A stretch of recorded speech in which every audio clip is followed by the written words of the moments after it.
Om Tare Tu Tare Tu Re Soha. Om Tare Tu Tare Tu Re Soha. Om Tare Tu Tare Tu Re Soha. Om Tare Tu Tare. Greetings, everyone. Let's go ahead and now establish our refuge and cultivate our bodhicitta motivation. Taking just a moment to visualize the Buddha in the space in front of you. Let's begin. I take refuge until I'm enlightened in the Buddhas, the Dharma, and the Sangha.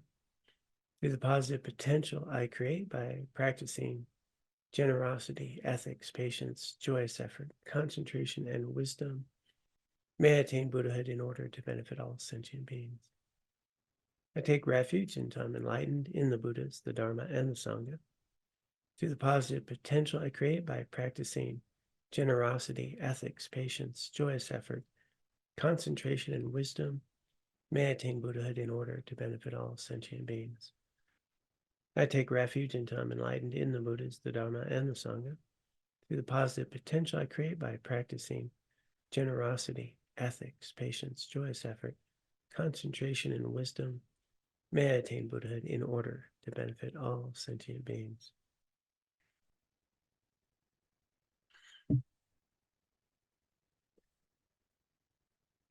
Well, it's so good to be here with all of you. I'm recording this morning from my home as I'll be traveling up to Crestone for the retreat that begins tomorrow. I did not want to miss an opportunity for us to continue our teaching. So grateful that we get to continue no matter where we are and have the technology to be able to do so. So let's go ahead and get right to it here. We'll open up the text. If you are new, the text that we are studying right now is Samsara, Nirvana, and Buddha Nature. And we are currently examining the Four Truths, and we're focusing right now about cessation. Third truth, third noble truth, the truth of cessation, of eliminating the causes of suffering. And so let's go ahead and pop open that text.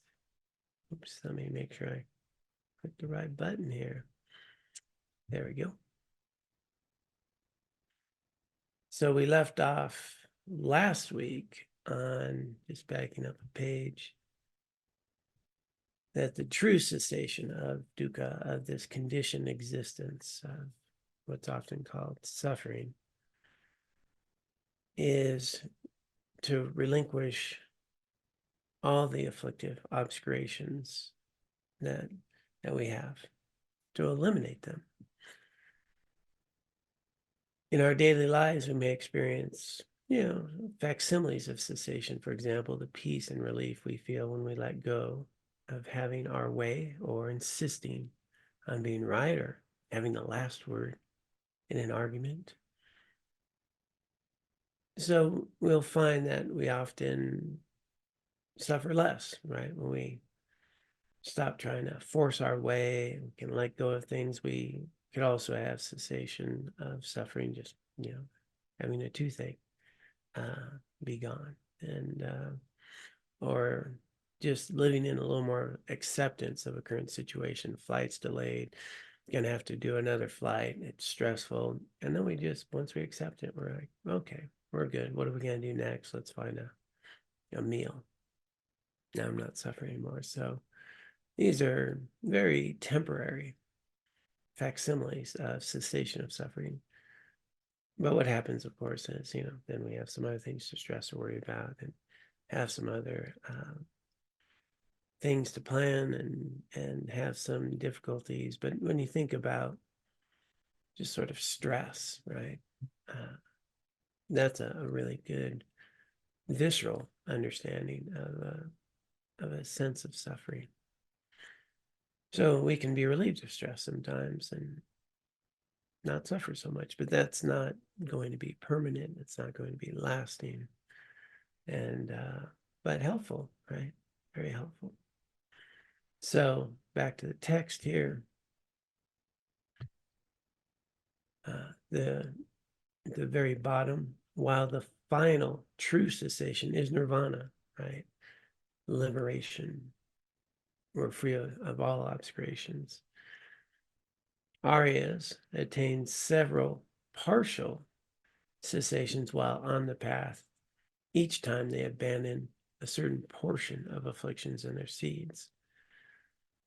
And so this is pointing out that, it's a journey, it's a process. We are going to eliminate the seeds of suffering, the causes that are within us, these seeds, these afflictive seeds that give rise to anger, resentment, jealousy, insecurity, and so forth. And so there's a process in which we can reduce either the impact of the seed, shrink the seed a little bit, or ultimately eliminate that seed that gives rise to these afflictive states of being, these afflictions within us. And if we understand there's a process and there's just some skillful methods that we can work with in our daily lives, it can be very helpful. And then ultimately to eliminate them and be completely liberated, to attain nirvana, attain liberation, moksha. And so one of the very skillful methods that we begin with is called the cessation by factor substitution. So this occurs after we have cultivated the antidote to a particular affliction and temporarily eliminated it. For example, when angry, we can meditate on fortitude. So fortitude is, often also thought of as patience, right? Fortitude, I have patience. I can be okay being uncomfortable. I have a certain fortitude to endure difficulty or discomfort. So the antidote that is often cited for anger is patience or fortitude. And as we cultivate that, we're going to be able to have that apply as an antidote to anger. And the point being made here is that in cultivating fortitude and patience, we are going to reduce anger. And we can actually do that before we get angry, right? So that's something I think you've heard me say many times. The opportunity to cultivate fortitude and patience arises. Actually, we can be doing this when we don't need fortitude or patience. If we wait till we're angry and then try to meditate on fortitude or patience, it's much more difficult. But during the day, it's really one of my go-tos personally, is every day I can be cultivating patience and fortitude, and I can do it with an intention that that's what I'm going to focus on today. So throughout the day, I'll notice like impatience or irritability, a little bit of frustration, or a little bit of stress. And patience is to just experience the stress or the desire to have something, or kind of maybe noticing, there's something in my way of something I want to do. And just notice that. Then, let it come, let it go. I'm practicing patience. I'm noticing the discomfort. I'm noticing it's temporary. I'm noticing it won't last. It will come, it will go. And this discomfort is something that I can become comfortable with.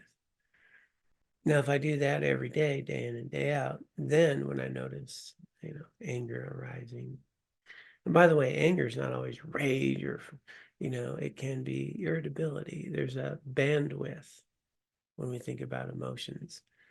Everything from being a little irritable to being frustrated, or, angry or rageful. There's this whole bandwidth that can really start with just being a little irritated. and that's a form of anger. So it's nice to, spend some time really developing within yourself patience and doing it consciously.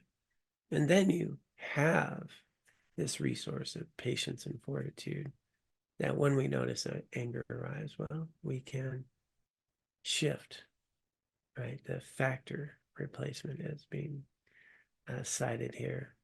We replace the anger with the fortitude and patience. And now we have a cessation of anger. So it's a skillful method of cultivating the antidotes within ourselves so that we can apply the antidote when the affliction arises. I'll give a couple other examples here.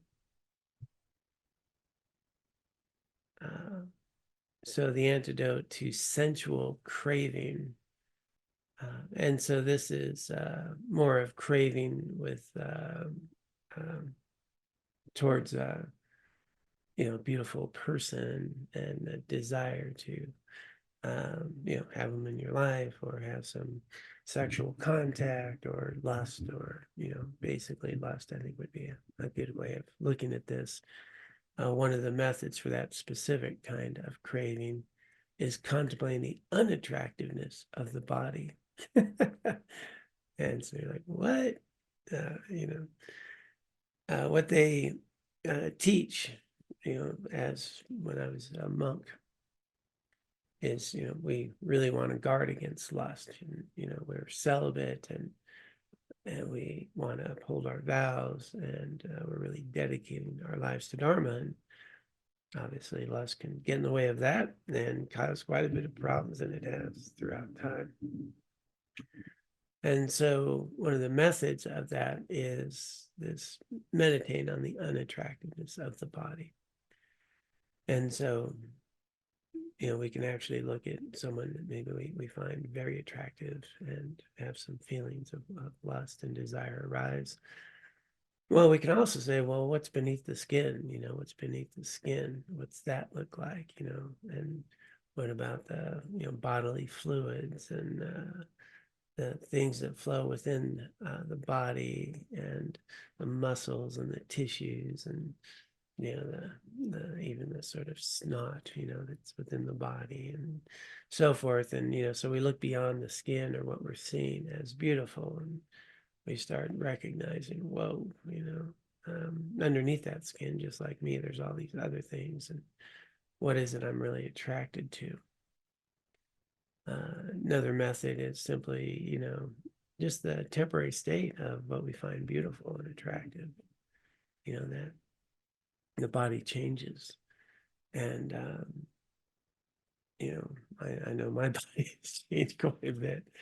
Yeah, it's be a lot more muscular, and things. Got my neck stuff here, getting there, and just noticing that what I'm attracted to today, changes.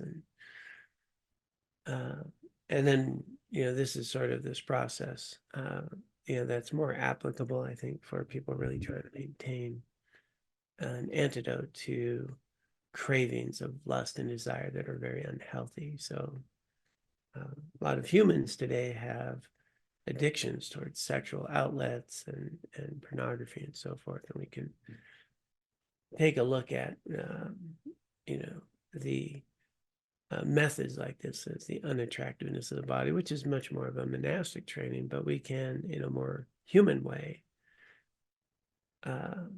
think about the damage that's being done, when I'm caught up in those types of attraction, what the damage it does. I'm not even seeing a human being anymore. I'm seeing an object. And I don't know what that person's been going through. And, desires arising for this one exaggerated view of desire that has me do things I don't feel good about, and really recognizing the pain of that. Some quite a bit of today, a huge thing is porn addiction, and people, it just rewires the brain. Dopamine just takes over, and it really damages our actual ability to experience serotonin, another release, which is actually much more around contentment and well-being, destroys the receptors, doesn't allow us that opportunity. And so we can, take some meditation, recognize, the damage that's being done to ourselves, the way we objectify another human being. And then even, what are all the potentials of the suffering that person might be going through. And so very important to really take some time to, when we notice sort of habits around our desires and attachments, specifically with lust in this way. This is just one example, but you can see the theme of it. We can apply antidotes in our lives that will be available for us when we catch ourselves being hooked in ways that are destructive for ourselves and others. But it's important to do it, in advance and ongoing, so that when those impulses, desires, and craving arrives, we can substitute it with the antidote. We can bring it to mind, see the suffering. I mean, just pretty easy to see how much suffering and damage has gone on in the world just to lust. How many marriages have fallen apart, how many people have suffered out human trafficking, and all the difficulties that come with that, the emotional pain, the addictions, and so forth. And if we reflect upon that, then there's a compassion that can arise instead of just that desire and that lust. It can be replaced. So very skillful to develop these antidotes. And then when that affliction arises, we just replace it with the antidote. So we can do this in many ways for many things. They highlighted these two because anger and lust tend to be pretty strong driving forces in the cause of suffering in the world. Might be able to relate to that, right? Anger and lust. So how nice it is to know we don't have to be a prisoner of those impulses, that we can really work on cultivating these antidotes, and then, as this is saying, replace the affliction with the antidote. All right, let's get back to the text here. So, and again, what was noted here, this is the polycanon types of cessation. So polycanon is the tradition of Theravadins and texts. And so, there's also Mahayana traditions and so forth. But this is really a nice method, I think, to see things. So they gave these two examples, and then by substituting a virtuous state of mind for a non-virtuous one, there is a cessation by factor substitution, right? So we're replacing the unwholesome, non-virtuous, or afflictive state of mind with a virtuous, wholesome one. And then we have cessation for a little bit. But it can be ongoing, and it's not just temporary. It's building a more permanent capacity, especially if we get into the wisdom state. And I did want to note that the method my teacher taught me when I became a monk wasn't about the unattractiveness of the body. He said, just see everyone as skeletons. Just see everyone as skeletons. Look through the outer form and just skeletons. And the skillful method around that was, everybody's kind of the same, right? And it's not being attached to the outer attractiveness or anything like that. We're seeing every human being as valuable, every human being going through our own suffering. There's an equanimity that we can see with people. So when we start having those desires as a monk in my case, it was, just see him as a skeleton, which I think is better than the whole underwear thing when people are nervous. Just look at the skeletons. That was the old thing they taught in public speaking years ago. So, skeletons.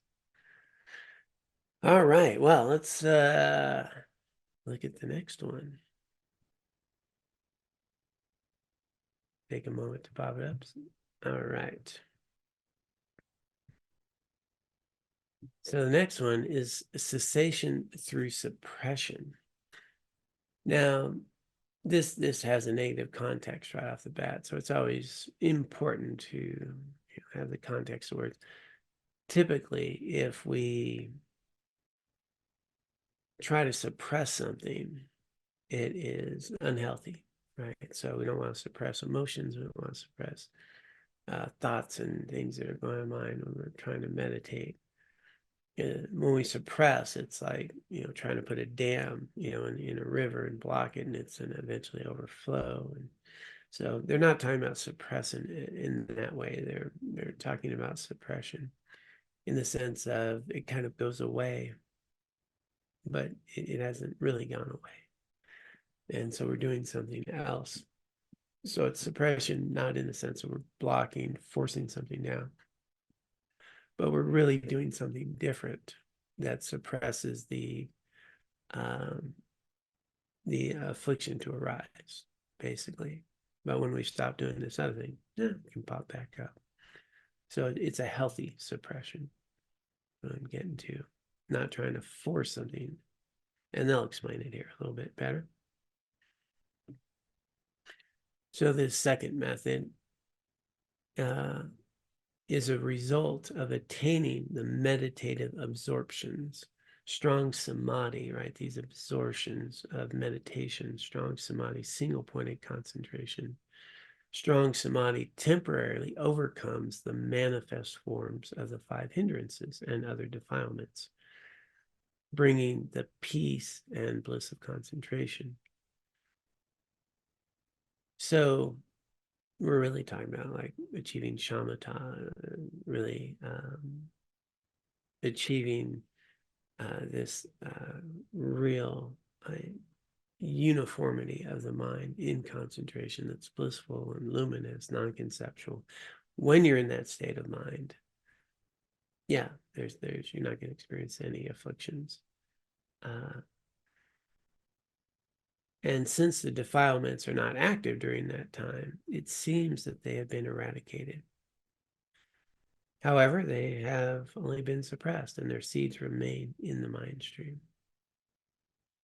So why is this important? This is incredibly important on multiple levels, because you'll hear today in our world, a lot of people talk about being enlightened. I'm enlightened, I've achieved, this non-dual experience. I've achieved samadhi and can do it well. And I've experienced bliss and luminosity and so forth. And so there's some belief. There's actually a lot of teachings out there now that say that, liberation is not elimination of afflictions, it's having these experiences. Because when you're not meditating, you come out of it, well, you still have the capacity to get angry or frustrated or worried or insecure. And so what's being pointed out here, this is not true enlightenment. This is a suppression of these afflictive states for a temporary period of time, while meditating and so forth. And so when we're in that state, it's great. As a matter of fact, it's important to achieve, and it's a part of the process. The problem is a lot of people think they've achieved the process. They're really only at the very beginning. And it mentioned that this is a way to cut through what we call the 5 hindrances. So the 5 hindrances are big hindrances to practice, to engaging in the path. And I think it's valuable to note them. So I do believe I can pull them up to show you the list. And you may notice that these are things that could arise in your life. Let me get that available. Yeah, I do have them. I'm prepared this morning. Quite amazing. All right. So the 5 hindrances. So these are the things that really take us off the path. sensual desire. Now, in this case, it's not the same type of lust that we were just talking about. That's included. But sensual desire is, pleasurable desires, wanting, pleasure.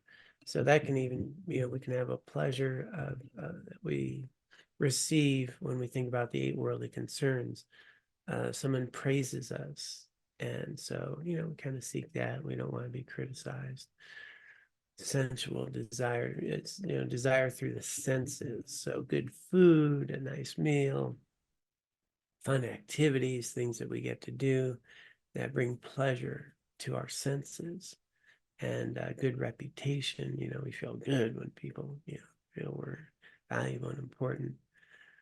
And so you can see pretty easily where a lot of things that prevent us from engaging more fully in our practice or in even a healthy way in the world and good and healthy relationships is, the 8 worldly concerns, right? Getting what I want, not losing it, seeking pleasure, trying to avoid pain, seeking praise, avoiding criticism, a good reputation over a bad reputation. We get trapped in these 8 worldly concerns.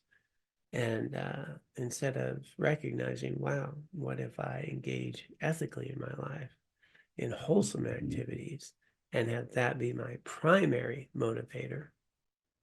And then it doesn't really matter whether I get what I want or lose it. What matters is the ethics.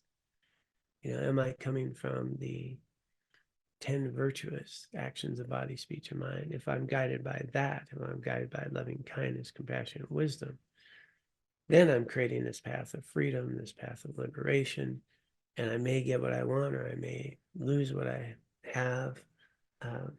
Flights might get canceled, or lost something somewhere, but it's no big deal. It doesn't mean that we don't strive to get good things in our lives or strive to take good care of them. We do, but we know that those things are not our primary way of being in the world. Our primary use of this life is to cultivate merit and wisdom, to overcome our mental afflictions. And so sensual desire, you're going to see, takes us out. These 8 worldly concerns take us completely away from doing the healthy, ethical thing, and worried about how someone may respond to us. We don't maybe speak honestly and clearly. So sensual desire really is one of those hindrances that can, just take our whole life away from this opportunity of fully engaging in this rare and precious human birth and this path of awakening. The other hindrance, so we have malice or ill will. So again, that's going to be right there with the 10 non-virtuous actions right there of the mind. Ill will, resentment, hoping others get theirs, wishing, we can kind of see that I hope somebody gets caught for this or caught up in that and suffers. And so that's really destructive. Restlessness, worry, regret, that's, we can't be comfortable. We're restless, we're agitated. Worry, of course, is going to create a lot of restlessness. We can't be very calm. Regret's going to build that up. Dullness, drowsiness, that's also called sloth sometimes, and torpor, yeah. And, we just don't have the energy. We're not motivated. And, why are we going to put any effort into practice today? And, we just don't feel its importance. These also can apply, by the way, in meditation. So I'm trying to meditate, I'm dull and I'm drowsy. There's some antidotes to that, how to freshen up so you can meditate. I'm a little bit agitated, my mind's very active, restlessness, so I'm meditating. Then we can focus on the exhale, letting go of the stress and the worry. And so we can apply these antidotes directly to our meditation practice: restlessness, agitation, busy mind. or dullness, maybe focusing more on the in-breath and bringing some energy into your body. So in our meditation, these things also apply directly to meditation practice as well as our path of engaging in this life in meaningful ways. Doubt is really about our insecurities, about our own capacity to do this. I mean, it can be daunting, overwhelming. Wow, Dalai Lama is, one person, but I'm just this human. I have all these afflictions. I'm so far from the path. It's just insurmountable. And so this doubt of my own capacity, of not even knowing that, wow, I really do have Buddha nature. It's there. It's already there. This path is really cutting through the obscurations to recognize what's already there. And if we have that view, wow, we don't have so much doubt. We just recognize, yeah, there's some stuff to cut through. And, each day is an opportunity. But with doubt, it really blocks our efforts. It blocks the capacity to engage in our paths, so it's, one of the biggest inhibitors, I think. People do some practice and then, they look at this path and or they fail to meditate one day, or they fail to do their practice and they get down on themselves and then I can't do this, and that's going to be a huge hindrance. Instead of just recognizing, yeah, there's a lot of conditioning, a lot of affliction. Sometimes I'm not motivated to meditate. Some days I'm really not even mindful, and sometimes my practice gets set on the back burner, and that's all. That's the work. That's the conditioning. It's like, oh, right. This is why I need to practice. This is why I need to, get back up in the saddle, as they say. And so very important to know that you're already okay underneath all this nonsense. It's not that you can't do it. It's just a process of undoing the afflictions. And yeah, there's some work to be done. What a cool thing that we have the directions. Yeah, very important. And so the point being made in the text around concentration meditation is, single-pointed samadhi or shamatha, where we can really rest in that state of shamatha, is it will actually eliminate these 5 hindrances during that time for sure, and will go a long way in preventing them in your daily life. So that's really quite wonderful. And these hindrances can be reduced or even cut through. But what's being pointed out here as well is that our afflictive seeds, our conditioned existence, are still present.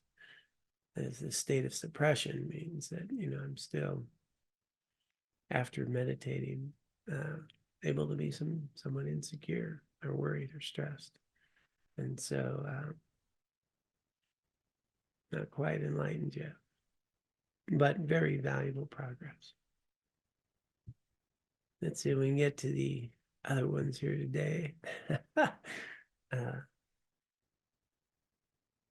All right, cessation through eradication. Now this is then, all this is technically very progressive. First we work on the antidotes, and as we work through those antidotes of letting them build up to apply when we have the afflictions of first cessation, factor replacement. As we do that more and more, our meditation becomes better. Our capacity to meditate becomes stronger. And we're going to notice some benefit through our meditative practice too, these first two. So it's progressive, really, the virtue, the wholesome activities, the things that we do first in really developing the antidote. It's going to be meaningful. That'll help us meditate. As we meditate, we're going to have a greater capacity to not be caught up in the afflictions.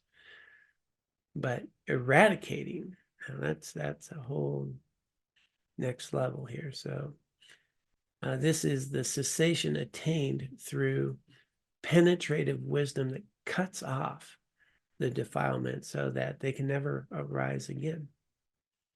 This cessation is attained beginning at the stage of stream enterer, path of seeing, and progresses through the stages of once returner and non-returner path of meditation, and culminates in arhatship, a path of no more learning. And arhat is yeah, you've attained all this. And so what that's referring to is what liberates us is wisdom. It's seeing accurately. It's really understanding yourself and your experience accurately. All of these seeds of afflictions only arise out of misperception, right? So that's the core root cause of our condition, samsara, contaminated way of being. Excuse me. Is misunderstanding. We really see ourselves as independent from others and from our events, and we see that those events are giving us joy or suffering, and we don't see the interdependence or the dependently way that we arise, and that we're only arising moment to moment, and only arising moment to moment independence upon these causes and conditions.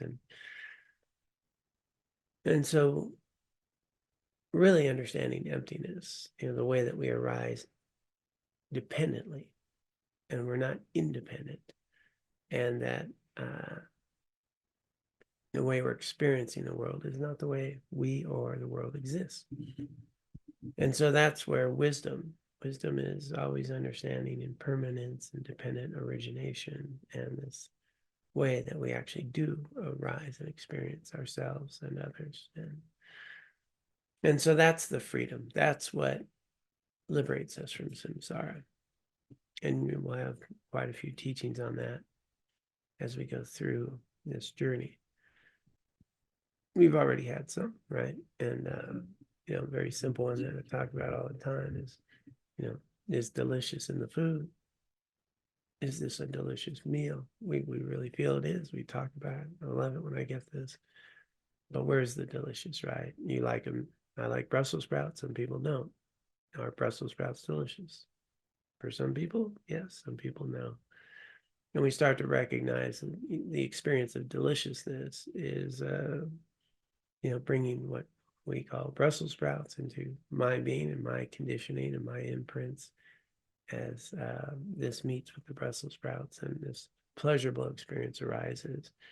But the delicious is not in the Brussels sprouts or in me. It's really arising in dependence upon my conditioning, my karma, things I've created, the Brussels sprouts and all the things that made that happen, and coming together.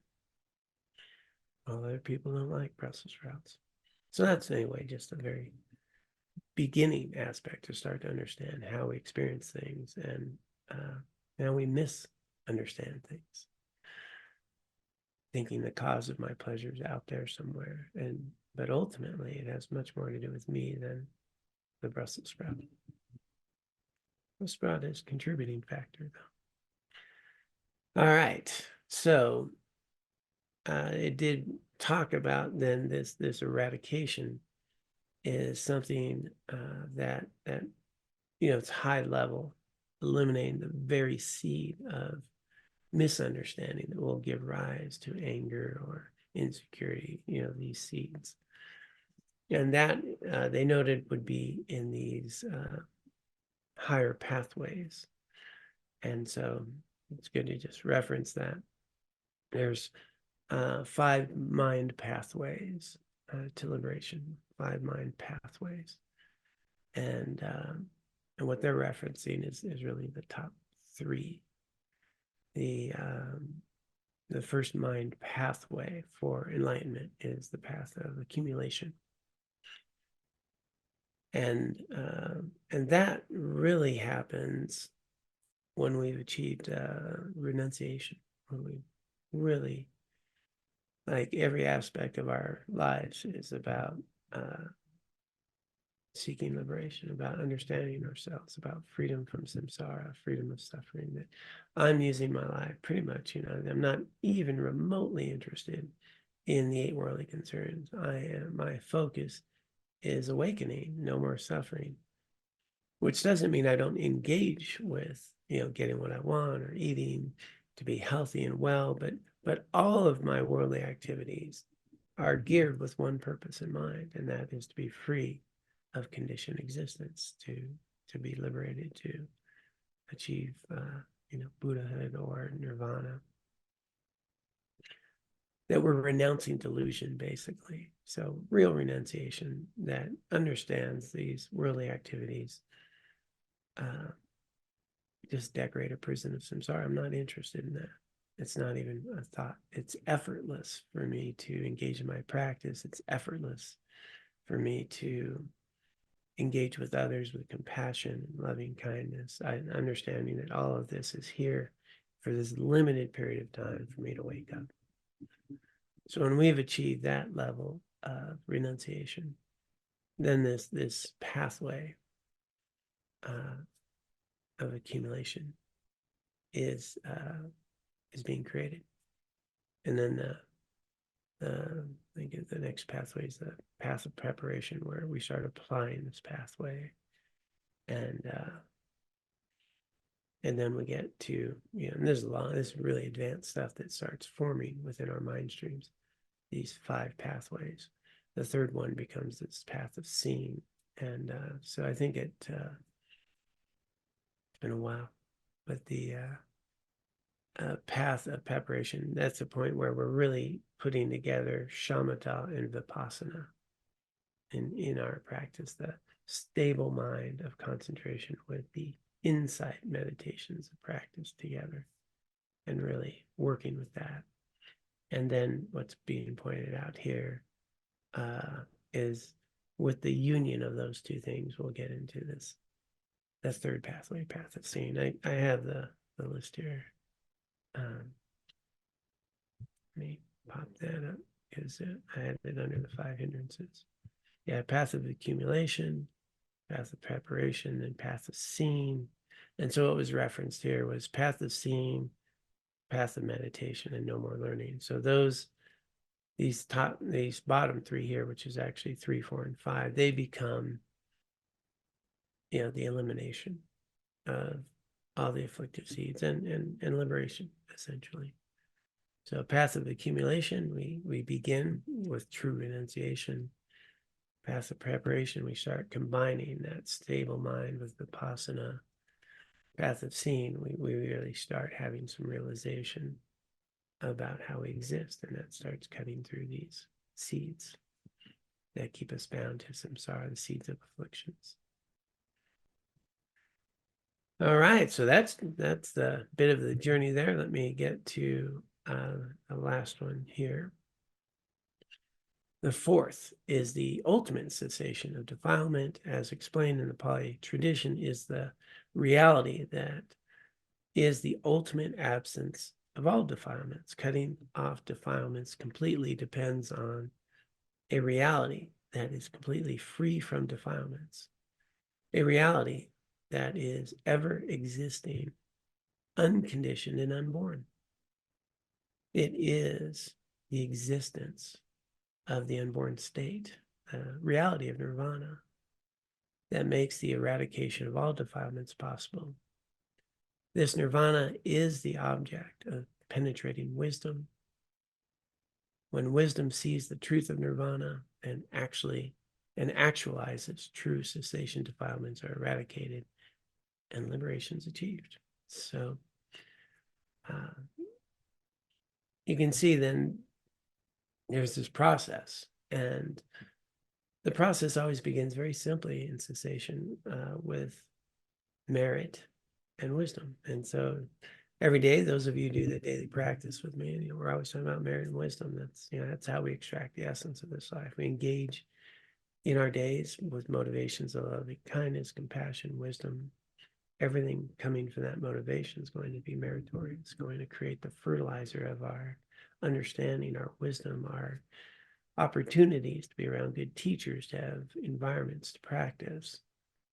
And wisdom to really recognize you're not your feelings, they're temporary, they arise in dependence upon, right, causes and conditions, impermanence, that we are constantly arising moment to moment. We are not the same person that was yesterday or a week before, and we're in a flow, and there's not some independent, in my case, John, that you're all seeing a different one, and I'm experiencing myself differently than you experience me, and that we are a stream of consciousness, not a stable thing that goes day to day.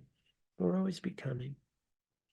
And we arise in dependence upon our previous karmic imprints and conditioning and the situations around us, the environments we impact with.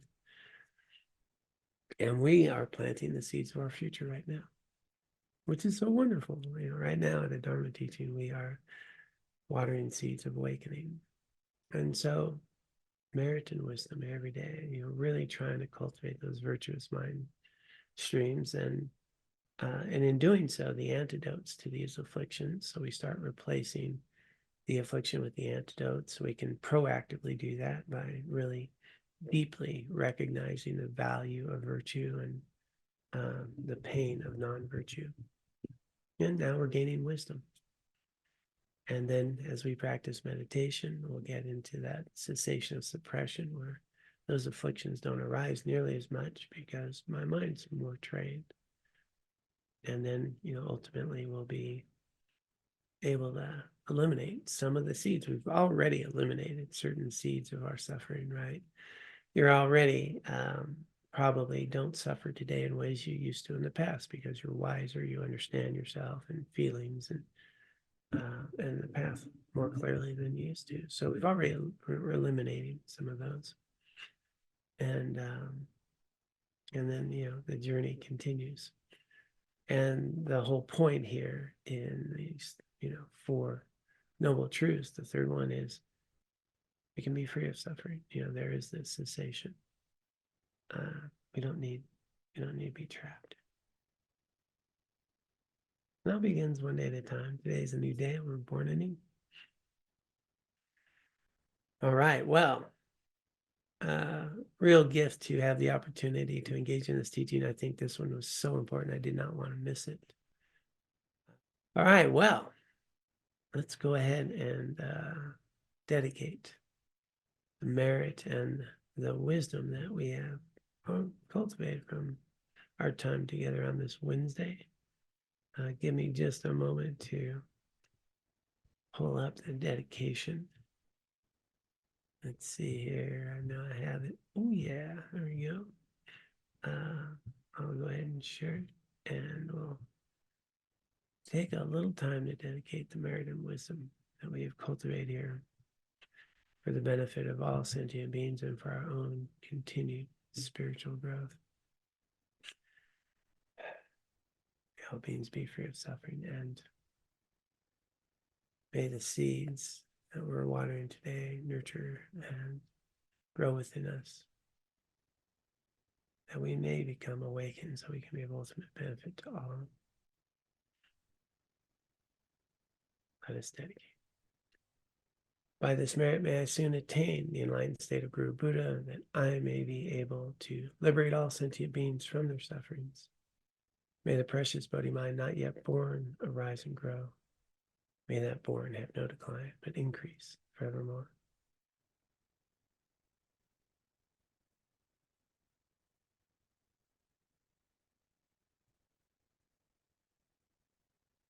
Thank you all so much for all the good that you bring to the world. It's a gift to be able to engage in practice with all of you. Please be well. Take good care of yourselves and take care of those around you. And I forgot to also mention we have our monthly half day coming up too. So after this retreat, following Sunday, we'll have a half day. We're getting back to the heroic heart. And yeah, looking forward to that. All right. Be well. Om Tare Tu Tare Tu Re So Ha Om Tare so